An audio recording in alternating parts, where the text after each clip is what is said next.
இன்றைக்கி நம்ம சேனலில் பார்க்க போகிற ரெசிபி என்ன அப்படின்னு பார்த்தீங்கன்னா ரோஸ் மில்க் ரெசிபி தான் செய்ய போகிறோம். எப்படி சிம்பிளாக ஈஸியாக வீட்டிலே செய்கிறது அப்படின்னா, அதுக்கு முன்னாடி பார்த்தீங்கன்னா நிறைய பேர் வீடியோ சப்ஸ்கிரைப் பண்ணாமல் பார்க்குறீங்க. சப்ஸ்கிரைப் பண்ணிவிட்டு அந்த பக்கத்தில் இருக்கிற பெல் ஐக்கானே கிளிக் பண்ணிக்கோங்க.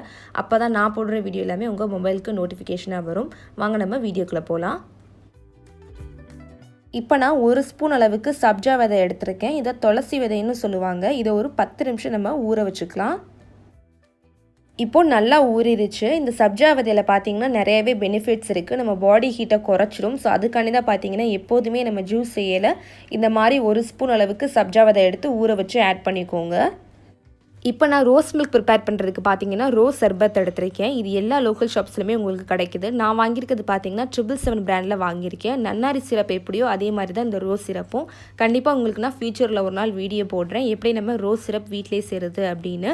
இந்த ரோஸ் சிரப் யூஸ் பண்ணி நம்ம ரோஸ் மில்க் செஞ்சோம் அப்படின்னா அவ்வளோ டேஸ்ட்டாக இருக்கும். நம்ம சுகர் எதுவுமே ஆட் பண்ண தேவையில்லை. ஜஸ்ட் இந்த சிரப் மட்டும் ஆட் பண்ணால் போதும். இப்போ நான் அந்த சிரப்பில் பார்த்தீங்கன்னா ஒரு 4 ஸ்பூன் அளவுக்கு எடுத்து வச்சுருக்கேன். இப்போ நான் எடுத்து வச்சுருக்க சிரப்பை ஒரு மிக்ஸி ஜாரில் ஆட் பண்ணிக்கிறேன். நான் 1/4 லிட்டர் அளவுக்கு பால் எடுத்து நல்லா காய்ச்சின பிறகு ஆற வச்சுட்டு ஒரு 20 நிமிஷம் பார்த்தீங்கன்னா ஃப்ரிட்ஜில் வச்சுருந்தேன். இப்போ நான் ஃப்ரிட்ஜிலேருந்து எடுத்துகிட்டு நமக்கு ஜில்லுன்னு இருந்தால் நல்லாயிருக்கும். இப்போ நம்ம மிக்சர் ஜாரில் ஆட் பண்ணிக்கலாம்.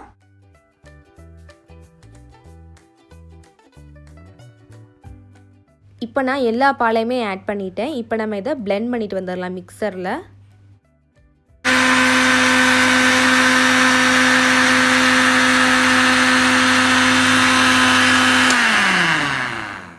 இப்போ நான் நல்லா பிளெண்ட் பண்ணிவிட்டேன். இப்போ நம்ம ஊற வச்சுருக்க சப்ஜா விதையை எடுத்து ஒரு கப்பில் ஆட் பண்ணிக்கலாம்.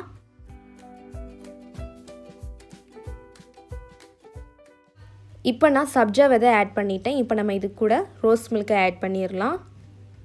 இந்த ரோஸ் மில்க் ப்ரிப்பேர் பண்ணுறதுக்கு பார்த்தீங்கன்னா நம்ம 3 இன்க்ரீடியன்ஸ் மட்டும் தான் யூஸ் பண்ணோம். சப்ஜா விதை, பால், சிரப், அவ்வளோதான். சிம்பிளான இன்க்ரீடியன்ஸ் வச்சு ரொம்ப ஈஸியாக டேஸ்டியான ரோஸ் மில்க் ரெடி பண்ணிட்டோம். அவ்வளோ டேஸ்ட்டாக இருக்கும். நீங்கள் வெளியில் கடையில் வாங்கி குடிக்கிறத விட இது அவ்வளோ டேஸ்ட்டாக இருக்கும். ஸோ கண்டிப்பாக உங்கள் வீட்டில் ட்ரை பண்ணி பார்த்துட்டு எப்படி இருந்துச்சு அப்படின்னு சொல்லிட்டு என்னோட கமெண்ட்ஸில் ஷேர் பண்ணிக்கோங்க. இந்த வீடியோ பிடிச்சிருந்தா லைக் பண்ணுங்கள். மறக்காமல் ஃபேஸ்புக், வாட்ஸ்அப்லையும் ஷேர் பண்ணிக்கோங்க. சேனலை ஃபஸ்ட் டைம் பார்க்குறதாலும் சரி, இது வரைக்கும் நீங்கள் சேனலை சப்ஸ்கிரைப் பண்ணலைனாலும் சேனலை சப்ஸ்கிரைப் பண்ணிவிட்டு கூட இருக்கிற அந்த பெல் ஐக்கானே கிளிக் பண்ணிக்கோங்க. இன்னொரு ரெசிபியில் நான் உங்களை மீட் பண்ணுறேன். பாய்.